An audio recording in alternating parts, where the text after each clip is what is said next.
நாள் கழிச்சு ஒரு நல்ல கம்படிட்டிவ் துலீப் ட்ராஃபி நம்ம பார்க்க போறோம். சீனியர் பிளேயர்ஸ் விளையாட வைக்க போறோம் அப்படின்னு பிசிசிஐ ஒரு டைரக்டிவ் கொடுத்திருக்காங்க. பட் விராட் அண்ட் ரோஹித் ஆடினா அது நல்லதுன்னு நான் நினைக்கிறேன். சூரியகுமார் யாதவ் நம்ம T20 கேப்டன், அவர் புச்சி பாபு ஆடுறாராம் கோயம்புத்தூர்ல அடுத்த வாரம். அவரு கோயம்புத்தூர்ல ஆடினாலும் சரி, கோயம்பேட்ல ஆடினாலும் சரி, எங்க ஆடினாலும் சரி, அவரு வந்து ரெட் பால்ல அவர் கஷ்டங்க.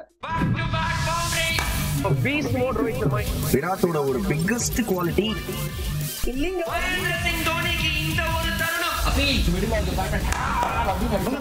வணக்கம், welcome to cricket with Badri. வணக்கம், welcome to cricket with Badri மற்றும் ஒரு episode of cric debate. Preetham நம்ம கெஸ்ட் இருக்காரு நம்ம கூட. வணக்கம் பிரேதம். வணக்கம் பத்ரி, எப்படி இருக்கீங்க? All well Preetham, good going on. இப்ப என்ன நியூஸ் போயிட்டு இருக்குன்னா, துலீப் ட்ராஃபின்றது ஆரம்பிக்க போகுது. துலீப் ட்ராஃபி நம்ம எல்லாருக்கும் தெரியும். இப்போ ஃபார்மேட் மாத்திருக்காங்க. India A, India B, India C, India D அப்படின்னு 4 டீம். இதுல என்ன இப்போ நம்ம பேச போற முக்கியமான விஷயம் என்னன்னா, சீனியர் பிளேயர்ஸ் விளையாட வைக்க போறோம் அப்படின்னு பிசிசிஐ ஒரு டைரக்டிவ் கொடுத்திருக்காங்க. பொறுத்திருந்து பார்ப்போம் நம்ம விளையாட போறோம். சீனியர் பிளேயர்ஸ் நம்ம சொல்லும் போது சீனியர் மோஸ்ட் பேசுவோம். விராட் கோலி, ரோஹித் சர்மா, பும்ரா, அஸ்வின், இவங்கெல்லாம் வந்து ஒரு ஜாம்பவான் கிரிக்கெட்டர்ஸ் அப்படின்னு சொல்லலாம். சோ ப்ராபப்லி நான் என்ன நினைக்கிறேன்னா, உங்களோட ஒப்பீனியன் நான் கேட்கிறேன். விராட், ரோஹித் அவங்க 2 பேர் விளையாடுறது நல்லது அவங்களுக்கு பர்சனலி அப்படின்னு நான் நினைக்கிறேன். அவங்க வந்து பேட்ஸ்மேனுக்கு எப்போதுமே நீங்க ஒரு ரன் அடிக்கிறீங்க, நிறைய பெரிய டெஸ்ட் மேட்ச் சீரீஸ் ஒரு சீசன் வருது இந்தியாவுக்கு இந்த விண்டர்ல. சோ ப்ராபப்லி ஒரு பேட்ஸ்மேன் விளையாடினாங்கன்னா டெஃபினட்டா ஹெல்ப் பண்ணுன்னு நினைக்கிறேன். பட் அஸ்வின், பும்ராக்கு ஒரு லாங் ரோப் கொடுக்கலாம், அவங்க ரெஸ்டே கொடுக்கலாம். உங்க செகண்ட் பார்ட் ஃபர்ஸ்ட் ஆன்சர் பண்ற பத்ரி. அஸ்வின் அண்ட் பும்ரா டெஃபினட்டா, Ashwin tail end of the career வராரு, பும்ரா பிரைம்ல இருக்காரு. அண்ட் உங்களுக்கு ஒரு ஃபிட் அண்ட் ஃபயரிங் பும்ரா டெஃபினட்டா தேவை. அவர் அட்லீஸ்ட் 3-4 மேட்ச் ஆஸ்திரேலியால ஆடினாதான் உங்களுக்கு ஏதாவது வாய்ப்பு இருக்கு. ஏன்னா இந்த வாட்டி பேக்கப் ஸ்ட்ரென்த் இல்ல. லாஸ்ட் 2 சீரீஸ் வந்து பேக்கப் ஸ்ட்ரென்த் இந்த இந்தியா அங்க போகும்போது. அண்ட் அஸ்வின் வந்து அவர் TNPL கூட இப்பதான் ஆடி இருக்காரு. சோ இட்ஸ் நாட் அவர் கேம் டைம் இல்லைன்னு அஸ்வினுக்கு நம்ம சொல்லி கொடுக்கணுமா? அவருக்கு தெரியும் எப்படி பாடியை ரெடியா வச்சுக்கணும் அப்படின்னு. So maybe Ashwin and Bumrah ஆட மாட்டாங்க for sure. But Virat and Rohit ஆடினா அது நல்லதுன்னு நான் நினைக்கிறேன். நீங்க சொன்ன மாதிரி 10 டெஸ்ட் மேட்ச் வருது. 10 டெஸ்ட் மேட்ச். அதுல வந்து பேட்ஸ்மேன் நீங்க எவ்வளவுதான் நெட்ஸ்ல ஆடினீங்க, சென்னையில ஒரு ப்ரிப்பரேட்டரி கேம்ப் இருக்க போதான், ஒரு 5 day camp before the first test. நெட்ஸ்ல அடிக்கிறதும் மிடில் இருக்கிறதும் கம்ப்ளீட்லி டிஃபரெண்ட் பத்தி. நீங்க first match of the season ஒரு 50ஓ 60ஓ ஒரு 100ஓ தேத்துனீங்கன்னா உங்க கான்பிடன்ஸ் லெவல் எங்கேயோ போக போகுது. அண்ட் இந்தியாவுக்கு இந்த 10 மேட்ச்ல அட்லீஸ்ட் என் கணக்கப்படி 6 ஜெயிச்சாகணும் WTC திரும்ப அடுத்த ஃபைனல் லார்ட்ஸ்ல ஆடுறதுக்கு. ரோஹித் அண்ட் விராட் தான் அப்சல்யூட்லி கீ பேட்டிங்ல. சோ அவங்க ஒரு நல்ல ஃபார்ம்ல இருந்தாங்கன்னா தான் உங்களுக்கு அந்த சான்ஸே இருக்கு, எஸ்பெஷலி ஆஸ்திரேலியால. சோ இவங்க 2 பேரும் ஆடுறதுல வந்து எதுக்கு சீனியர் பிளேயர்ஸ் நீங்க ஆட வைக்கிறீங்க? ஒரு மேட்ச் இங்க ஆடுங்க. ரெட் பால் நீங்க கடைசியா ஆடி ரொம்ப வருஷம் ஆச்சு. எனக்கு தெரிஞ்சு கோலி 2012 ஆடினாரு, ரோஹித் சர்மா 17லயோ 18லயோ ஆடினாரு. சோ ஒரு மேட்ச் ஆடலாம் அந்த பேட் அண்ட் பால் வரதுக்கு, ரெட் பால் அண்ட் ஒரு காம்படிட்டிவ் என்வாயன்மெண்ட். ஏன்னா நிறைய பவுலர்ஸ் வர போறாங்க. நிச்சயமா நான் ஒத்துக்கிறேன். இதுல என்னன்னா, இன்னொன்னு நீங்க 50 நெட் செஷன் ஆடலாம். ஆனா அந்த 50 நெட் செஷன் ஆடினாலும் ஒரே ஒரு 50 ரன் நீங்க மேட்ச்ல அடிச்சீங்கன்னா அது வேற லெவல்ல உங்களுக்கு வந்து ஒரு கான்பிடன்ஸ் கொடுக்கும், ஒரு பேட்ஸ்மேனுக்கு ஹெல்ப் பண்ணும் அப்படிங்கிற கருத்து. சோ நானும் ஒத்துக்கிறேன். ரோஹித், விராட் அவங்க வந்து விளையாடுறது ஒரு நல்லது. பட் பொறுத்திருந்து பார்ப்போம். இன்னும் ஃபைனல் டெசிஷன் ஒரு டைரக்டிவ் வரல பிசிசிஐல இருந்து என்ன எடுக்க போறாங்க முடிவு அப்படின்னு சொல்லிட்டு. பட் இதை தவிர பாத்தீங்கன்னா இன்னும் நிறைய சீனியர் பிளேயர்ஸ் டெஃபினட்டா விளையாடணும் அப்படிங்கிற மாதிரி தான் நமக்கு தகவல் வருது. அவங்க எல்லாம் யாருன்னு பாத்தீங்கன்னா, சுப்மன் கில், ராகுல், அக்சர் பட்டேல், ஜடேஜா, ஜெய்ஸ்வால், சூரியகுமார் யாதவ், குல்தீப் யாதவ், இவங்க எல்லாருமே வந்து நீங்க கண்டிப்பா நம்ம வந்து பார்ப்போம் இந்த ஒரு துலீப் ட்ராஃபி ஃபார்மேட்ல. ரொம்ப நாள் ஒரு நல்ல கம்படிட்டிவ் துலீப் ட்ராஃபி நம்ம பார்க்க போறோம். இது ஓவரால் ஒரு டொமஸ்டிக் கிரிக்கெட்டுக்கு நல்லது அப்படின்னு நான் நினைக்கிறேன். இது சூப்பரான ஒரு ஐடியா பத்ரி. நான் ஒரே ஒரு விஷயம் தான் சொல்வேன்.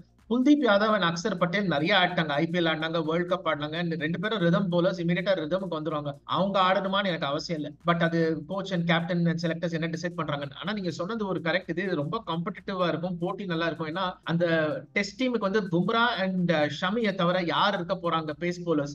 அதுக்கு ஒரு காம்படிஷன். நிறைய யங் குவிக்ஸ் இருக்க போறாங்க. இந்த ஆவேஷ் கான் ஆகட்டும், கார்த்திக் தியாகி சான்ஸ் கொடுப்பாங்களா தெரியல. மயங்க் யாதவ் பத்தி நிறைய பேசுறோம், ஹர்ஷித் ராணா.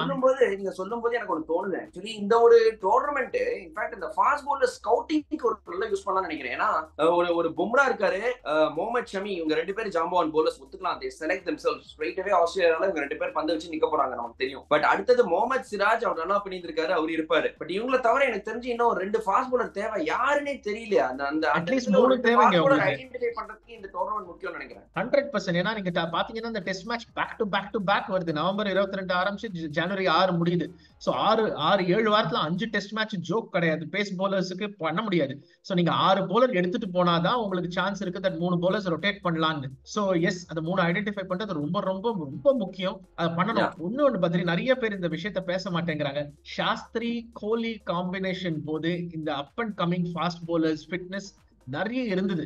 அண்ட் நிறைய ஃபாஸ்ட் பவுலர்ஸ் நம்ம ப்ரொடியூஸ் பண்ணோம். கடைசி 3 வருஷமா எந்த குவிக்கும் வரல டீமுக்கு. அது ஒரு வருத்தம்க்குரிய விஷயம் தான். அது கண்டிப்பா நான் 3 ஃபாஸ்ட் பவுலர் ஆட போறேன், 5 பவுலர் ஆட போறேன் அப்படின்னு விராட் முடிவு பண்ணாரு. 5 பவுலர் 5 பேட்ஸ்மேன் நான் ஆட போறேன், 3 ஃபாஸ்ட் பவுலர் 2 ஸ்பின்னர். எனக்கு மேட்ச் தோத்தா பரவாயில்ல, பட் நான் நல்லா விளையாடும் போது நான் மேட்சை ஜெயிக்கணும் அப்படிங்கிற அப்ரோச் விராட் இருந்தது. ஏன்னா நீங்க எவ்வளவு ரன் அடிச்சாலும் 5 பவுலர் வச்சு நீ ஆப்போனன்ட் 10 விக்கெட் எடுத்தாதான் நீங்க மேட்சை ஜெயிக்க முடியும். 1000 ரன் அடிக்கலாம், ஆனா 10 விக்கெட் எடுக்க முடியல, அவங்களால மேட்ச் ஜெயிக்க முடியாது. சோ அந்த மாதிரி ஒரு அப்ரோச் அவங்க யூஸ் பண்ணாங்க. ப்ராப்ளி அந்த அப்ரோச் இங்க திருப்பி வருதான்னு நம்ம பொறுத்து தான் பார்க்கணும் அண்டர் ரோஹித். ஏன்னா மகேந்திர சிங் தோனி கீழே நம்ம வேற ஒரு அப்ரோச் பார்த்தோம். அவர் எப்போதுமே 4 பவுலரோட தான் போனாரு. பட் இப்போ இன்னொரு விஷயம் என்னன்னா, இஷான் கிஷன் அவர் வந்து ஒரு கொஞ்ச நாள் கழிச்சு ஒரு ஸ்கீம் ஆஃப் திங்ஸ்குள்ள வராரு. இந்த ஒரு டோர்னமெண்ட் விளையாட போறாரு. கொஞ்ச நாளா எதுவுமே கன்சிடர் பண்ணல BCCI. For little bit of disciplinary action கூட சொல்லலாம். பட் இப்போ திருப்பி ஸ்கீம் ஆஃப் திங்ஸ்ல வராரு. அவர் once again white ball format தான், but good for him. Duleep trophy விளையாட போறது. ஐ மீன் இஷானை வந்து ஒயிட் பால் பிளேயர் தான் பாத்துருக்காங்க. இன்ஃபேக்ட் அவர் சவுத் ஆப்பிரிக்கால ஃபர்ஸ்ட் சாய்ஸ் கீப்பரா இருந்தாரு. பட் அவர் என்னமோ மென்டல் ஹெல்த் பிரேக்னால வந்துட்டாரு. அதனால கேஎல் ராகுல் கீப் பண்ணி ஒரு செஞ்சுரி கூட அடிச்சாரு சவுத் ஆப்பிரிக்கால டிசம்பர்ல. சோ இஷான் கிஷன் இப்போ ஃபாலன் அவுட் ஆஃப் ஃபேவர். அவரும் ரொம்ப வராரு. ரெட் பால்ல அவருக்கு இப்போதைக்கு சான்ஸ் எனக்கு தெரிஞ்சு இல்ல. ஏன்னா த்ருவ் ஜுரல் சூப்பரா பெர்ஃபார்ம் பண்ணாரு பந்தோட ஆப்சன்ஸ்ல. சோ பந்த் ஜுரல் தான் உங்களுக்கு ரெட் பால்ல. ஒயிட் பால்ல வாய்ப்பு இருக்கு. இன்னொரு இன்ட்ரெஸ்டிங் நேம் அடிபட்டது நான் பார்த்தேன். பத்ரி, உங்க கருத்து சொல்லுங்க நீங்க. சூரியகுமார் யாதவ் நம்ம T20 கேப்டன், அவர் புச்சி பாபு ஆடுறாராம் கோயம்புத்தூர்ல அடுத்த வாரம். அதுக்கப்புறம் இந்த திலீப் டிராஃபி ஆடுறாராம். எதுக்குங்க நீங்க அவரை ரெட் பால் ஆட வைக்கிறீங்க? நல்லா ஆடுறாரு இந்த ஒயிட் பால் T20 கேப்டன். இந்த சீரீஸ் சூப்பரா ஆடுறாரு ஸ்ரீலங்கால. எதுக்குங்க நீங்க அவரை ரஞ்சி டிராஃபி ஆட வைக்கிறீங்க? திலீப் டிராஃபி ரெட் பால்ல இந்தியால அவருக்கு எங்க இடம் இருக்கு? எவ்வளவு பேட்ஸ்மேன் இருக்காங்க. அவரு கோயம்புத்தூர்ல ஆடினாலும் சரி, கோயம்பேட்ல ஆடினாலும் சரி, எங்க ஆடினாலும் சரி, அவரு வந்து ரெட் பால்ல அவர் கஷ்டங்க. அவர் எடுக்கிறது தப்பு. இது நம்ம ஒத்துட்டே ஆகணும். ஏன்னா என்னதான் இருந்தாலும் அவரோட ஒரு ஸ்கில் லெவல் வந்து ரெட் பால் கிரிக்கெட் ஆட முடியாது அப்படின்னு நானும் நீங்களும் சொல்லி தரவே இல்லை. நம்ம வியூவர்ஸ்க்கு எல்லாருக்குமே தெரியும். ஐ திங்க் அவரால் விளையாட முடியாது அப்படின்னு. பட் இதுதான் ரொம்ப நாள் நடந்துட்டு இருக்கு. பிசிசிஐ இந்தியன் கிரிக்கெட்ல T20ல அடிச்ச பிளேயரை டெஸ்ட்ல போடுவாங்க. டெஸ்ட்ல அடிச்ச பிளேயரை தூக்கி ரஞ்சி ஃபர்ஸ்ட் கிளாஸ் கிரிக்கெட்ல அடிச்ச தூக்கி T20ல போடுவாங்க. செலக்ஷனை மாத்தி குட்டையை குழம்பி போடுவாங்க. இது எப்போதுமே இன்னைக்கு நேரத்தி நடக்குது இல்ல. பல வாட்டி நானே பர்சனலி அஃபெக்ட் ஆயிருக்கேன் சில பிளேயர்ஸ்னால. அதை நான் பேரை சொல்ல விரும்பல. பட் ஐ திங்க் எல்லாருக்கும் தெரியவங்களுக்கு தெரியும் நினைக்கிறேன். This been happening. I hope they don't select him for the red ball. ஏன்னா அவர் ஒரு ஒயிட் பால் ஸ்பெஷலிஸ்ட், ஒயிட் பால்ல T20 ஸ்பெஷலிஸ்ட். ஆமா, நான் நினைச்சேன் இந்த கோச் கேப்டன் செலக்ஷன் கமிட்டி ஒரு கிளாரிட்டியோட வருவாங்க. ஒரு ஓகே இப்படிதான் நம்ம எடுத்துட்டு போனோம் இந்தியன் கிரிக்கெட்டை முன்ன கூட்டிட்டு போகணும்னு நினைச்சேன். பட் கொஞ்சம் மடில்டு திங்கிங் மாதிரி இருக்கு. பொறுத்திருந்து பார்ப்போம். பிகாஸ் நீங்க அந்த பிளேயரையும் கடைசியில கன்ஃபியூஸ் பண்ணி விட்டுருவீங்க எப்படி ஆடணும்னு. எதுக்கு தேவையில்லாம பண்ணணும்? ஏன்னா நிறைய சூர்யாவுக்கும் 32 வயசு ஆயிடுச்சு. நிறைய யங்ஸ்டர்ஸ் இருக்காங்க. உங்களுக்கு ரெட் பால்ல நீங்க பேட்ஸ்மேன் கூட்டிட்டு வரீங்கன்னா எக்கச்சக்கமான பேட்ஸ்மேன் இருக்காங்க டொமஸ்டிக் கிரிக்கெட்ல. அவங்களுக்கு வாய்ப்பு கொடுக்கலாம் எனக்கு தெரிஞ்சு. எஸ், பொறுத்திருந்து பார்ப்போம். சோ நம்ம எங்க 2 பேரோட கருத்து என்னன்னா, விராட் ரோஹித் ப்ராபப்லி திலீப் டிராஃபி விளையாடுறது நல்லது அப்படின்னு நாங்க நினைக்கிறோம். We are on the same page. பொறுத்திருந்து பார்ப்போம் என்ன கடைசி டைரக்டிவ் வரப்போகுது அப்படின்னு சொல்லி. Thank you Preetham for coming on cricket with Badri. Thank you Badri. இந்த வீடியோ உங்களுக்கு பிடிச்சிருந்ததுன்னா லைக் பண்ணுங்க, ஷேர் பண்ணுங்க, மறக்காம சப்ஸ்கிரைப் பண்ணுங்க. Thank you guys, take care, see you soon.